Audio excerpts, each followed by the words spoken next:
जून 1965 में एक 6 लड़कों का ग्रुप पैसिफिक ओशन के बीचों बीच फंस गया था और अचानक से वहाँ का मौसम देखते ही देखते खराब होने लग गया, जिसके चलते वहाँ इतनी बड़ी लहरें बन गई थी जो कि इन बॉयज की छोटी सी बोट को अपने साथ तेजी से बहाने लगी। ये तूफान इतना भयानक था कि इसने उनकी छोटी सी नाव को बस कुछ ही मिनटों में चकनाचूर कर दिया था, जिसके चलते ये सभी लड़के बची कुची बोट को कस के पकड़ लेते हैं और करीब 8 दिनों तक समुद्र में बहते बहते ये फाइनली एक आइलैंड पर पहुंच जाते हैं जिसका नाम था एटा आइलैंड। हालांकि अभी तक तो ये सभी 6 की 6 लड़के जिंदा थे और वो इसी सोच में डूबे हुए थे कि शायद से हमें बचाने के लिए रेस्क्यू टीम बस आने ही वाली होगी। लेकिन उनको ये बात कौन समझाए कि आने वाले करीब 15 महीनों तक उनको इसी आइलैंड पर रहना पड़ेगा और आने वाले दिनों में कैसी कैसी दिक्कतों का सामना करना पड़ेगा, ये आप सोच भी नहीं सकते। आज की हमारी ये कहानी आप जब सुनोगे तो आपकी रूह कांप जाएगी, क्योंकि ये कहानी है टोंगन कास्टावेज की और आप देख रहे हैं स्पीडी विजन।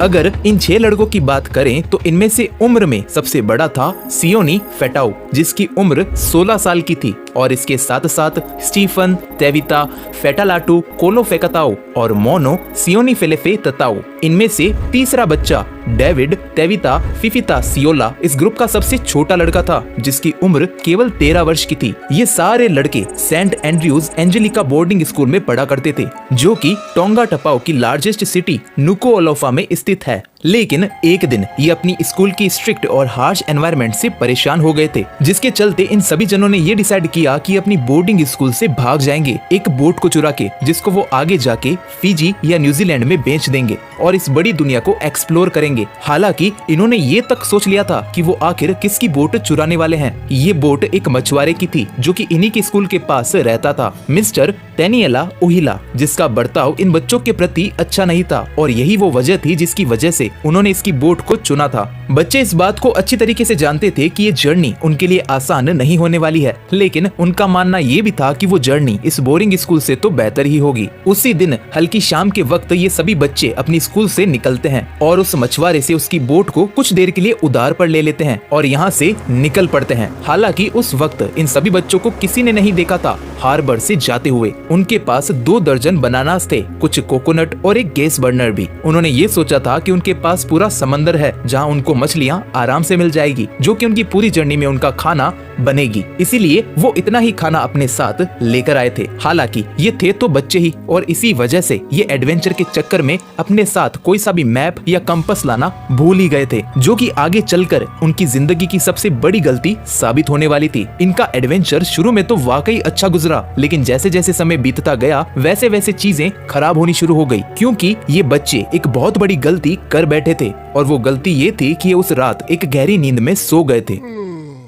और उसी रात अचानक से मौसम खराब होने लग गया और जोरों की हवाएं चलने लग गई, जो कि लहरों को इतनी तेज रफ्तार के साथ बहाती ले जा रही थी कि इनकी बोट यहाँ से वहाँ लहरों के साथ डगमगाने लगी, जिसको देखकर डेविड ने वापस जाने के लिए बोट का मेन सेल ओपन किया, लेकिन हवाओं ने उसको टुकड़ों में फाड़ डाला। सारे बॉयज काफी स्ट्रगल करने लग गए थे इस बोट को कंट्रोल में लाने के लिए। उन्होंने बोट के रडर को लहरों की अपोजिट साइड की ओर घुमाने की कोशिश की, लेकिन लहरों की रफ्तार इतनी तेज थी कि उसने रडर को भी बुरी तरीके से तोड़ डाला। दरअसल ये रडर बोट की डायरेक्शन को चेंज करने के लिए काम में लिया जाता है, लेकिन इस समय वो टूट चुका था, तो ये लड़के ना चाहते हुए भी वापस अपने घर नहीं जा सकते थे। इस तूफान में उनकी बोट बहुत ही बुरी तरीके से टूट चुकी थी, जिसके बाद ये बोट करीब 8 दिनों तक इस ओशन में ड्रिफ्ट करती रही। ये बच्चे जो खाना अपने साथ लेकर आए थे वो पहले ही खत्म हो चुका था, तो इन्होंने कोकोनट के शेल में बारिश के पानी को जमा करना शुरू किया। हालांकि इन्होंने मछलियों को पकड़ने की खूब कोशिश की, मगर इनको उसमें सफलता नहीं मिल पाई। जो पानी ये कोकोनट में इकट्ठा करते थे वो इतना कम होता था कि इन 6 लड़कों को सिर्फ एक सिप सुबह और शाम को पीने के लिए मिलती थी।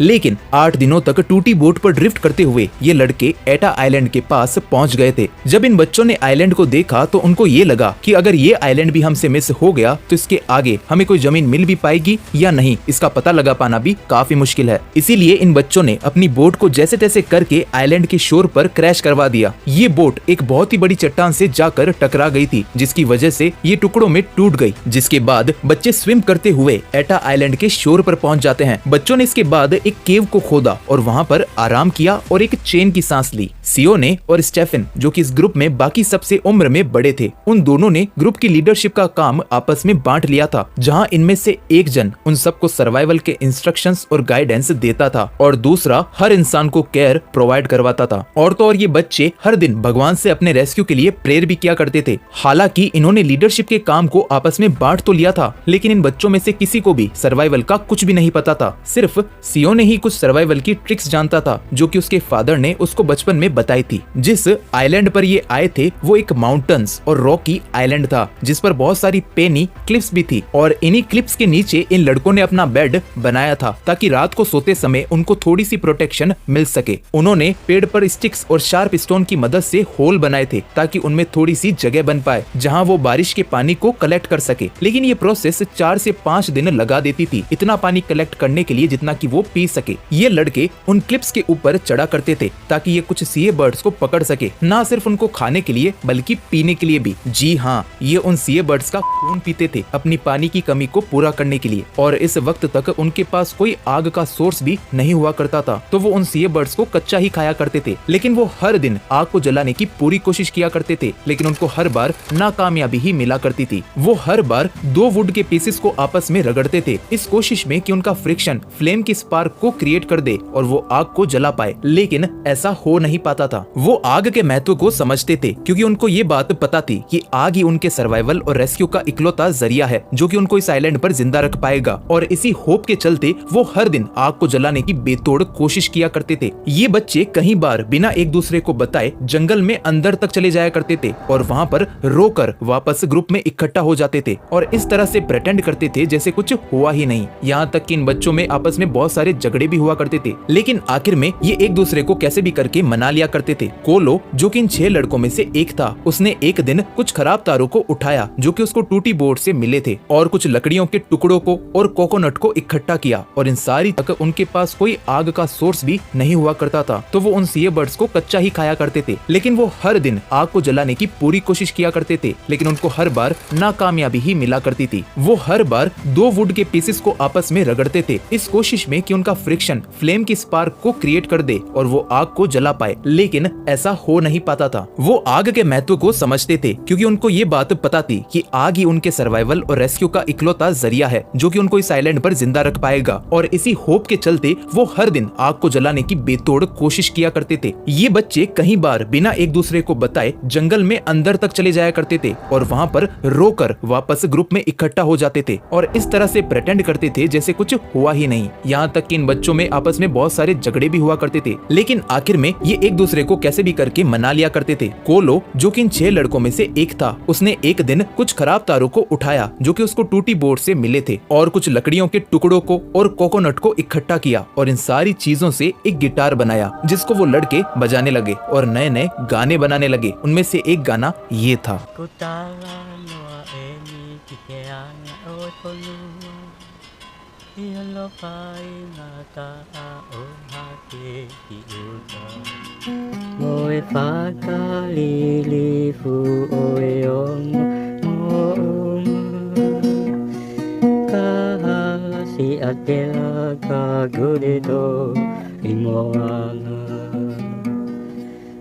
Ahoe ne puli piani tae ilo Siete kai moin alo ifofonga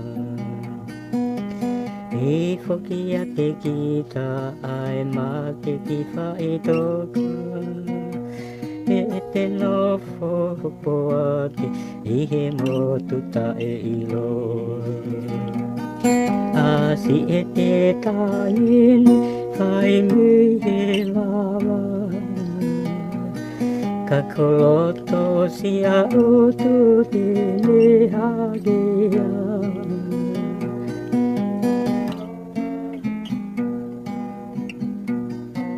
Yoku mama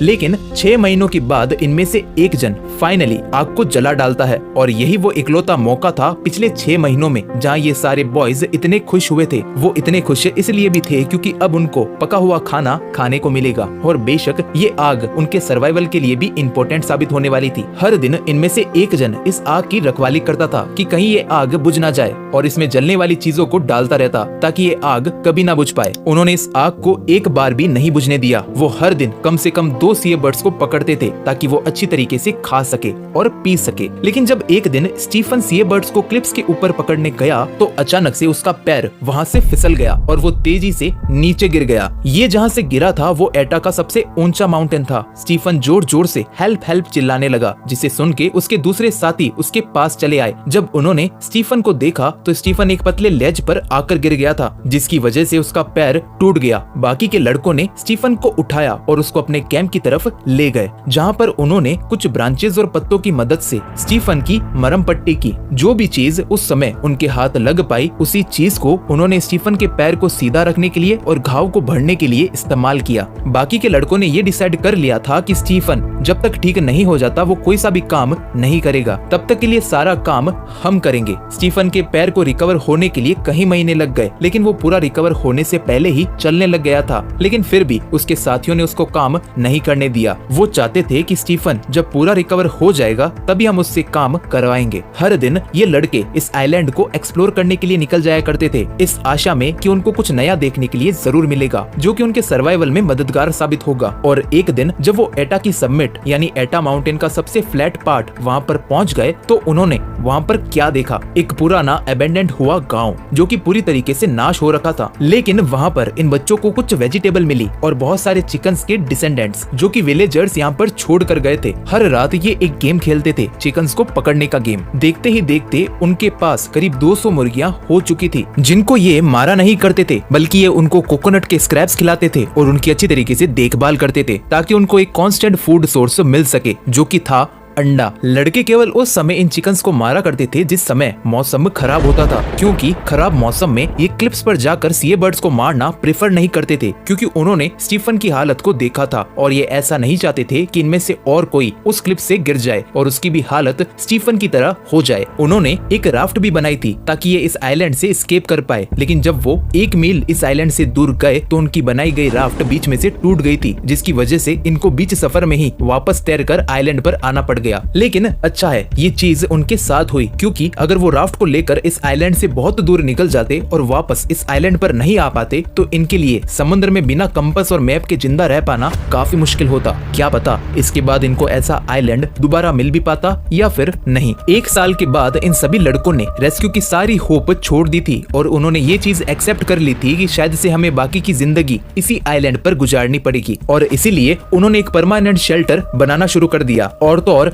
vegetable के फील्ड और गार्डन्स को भी एक्सपेंड करना शुरू कर दिया, जो कि 100 साल पहले यहाँ पर विलेजर्स छोड़ कर गए थे। इन सभी 6 लड़कों ने 2-2 के पैर बना लिए थे और सारे कामों को आपस में बांट लिया था, जैसे आइलैंड की शोर पर गार्डन में काम करना, मुर्गियों को संभालना, शिकार पर जाना और आग को जलाए रखना। इसके साथ वो हर दिन एक्सरसाइज भी किया करते थे, इस डर से कि कहीं हम आलसी ना हो जाएं, क्योंकि इस तरह के आइलैंड पर आलस करना मौत को निमंत्रण देने के बराबर है। उन्होंने एक बैडमिंटन कोर्ट भी बनाया था जहाँ ये बैडमिंटन के टूर्नामेंट्स किया करते थे। लेकिन एक दिन जब वो इस आइलैंड को एक्सप्लोर कर रहे थे तो उनको कुछ आदमियों की बोन्स मिली। उनका मानना ये था कि शायद से ये सारी हड्डियां उन्हीं आखिरी लोगों की होगी जो कि इस आइलैंड पर फंस गए होंगे। जिसके बाद उन्होंने इन हड्डियों के ढांचे को उठाया और उनको अच्छी तरीके से बरीड करते हुए उनकी याद में एक फ्यूनरल किया और भगवान से प्रेयर भी करने लग गए कि हमें जल्द से जल्द रेस्क्यू करवा दो ताकि हमारी हालत भी इन लोगों की तरह ना हो पाए। लेकिन दूसरी तरफ पीटर वार्नर एक एडवेंचर पर निकले हुए थे। अगर आपको पीटर के बारे में बताऊं तो ये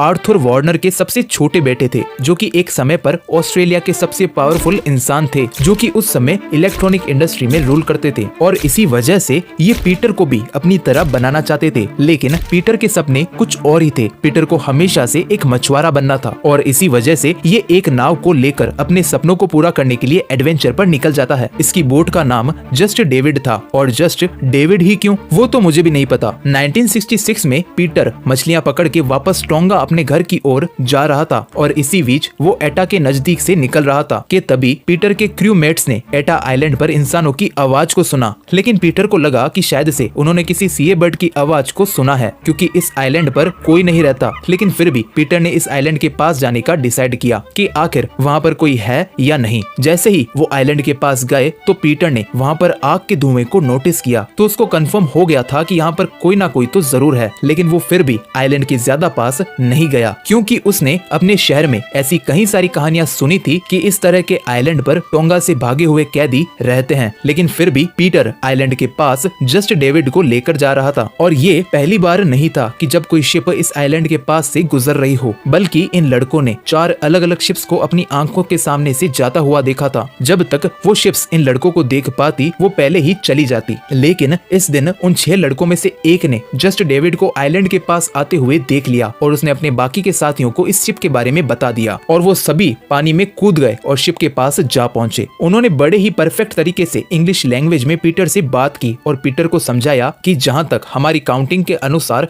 हम आज से 15 महीने पहले हमारी बोर्डिंग स्कूल से भाग गए थे और इस आइलैंड पर फंस गए थे। जब पीटर ने उनकी बातों को सुना तो पहले पीटर को उनकी बातों पर विश्वास नहीं हुआ कि आखिर इन बच्चों ने ऐसे खतरनाक आइलैंड पर 15 महीनों तक सर्वाइव कैसे कर लिया। फिर उसने कंफर्म करने के लिए टोंगा टापू पर रेडियो की मदद से वहाँ पर मैसेज भेजा, जहाँ उसने उनको बताया कि मुझे 6 लड़के बिना किसी कपड़ों के नग्न अवस्था में मिले हैं, जिनके बाल काफी बड़े हैं और उनका कहना ये है कि वो पिछले 15 महीनों से अपनी बोर्डिंग स्कूल से भाग गए थे और इस आइलैंड पर फंस गए थे। सारे बच्चे इस समय शिप पर खड़े खड़े एक दूसरे को देख रहे थे कि क्या हम घर जा भी पाएंगे या नहीं। 20 मिनटों के बाद रेडियो के सामने से एक आवाज आती है। एक ऑफिसर पीटर से बात करता है जो कि कहता है तुम्हें वो मिल गए, ये तो करिश्मा हो गया, क्योंकि सभी ने ये समझ लिया था कि ये सब मर गए हैं और सबने इनका फ्यूनरल भी कर डाला है। अगर ये वही है तो ये तो सच में कोई चमत्कार ही हो सकता है। जिसके बाद पीटर उनको वापस टोंगन टापू पर ले जाता है, जहाँ एक मुसीबत उनका बेसब्री से इंतजार कर रही थी, मिस्टर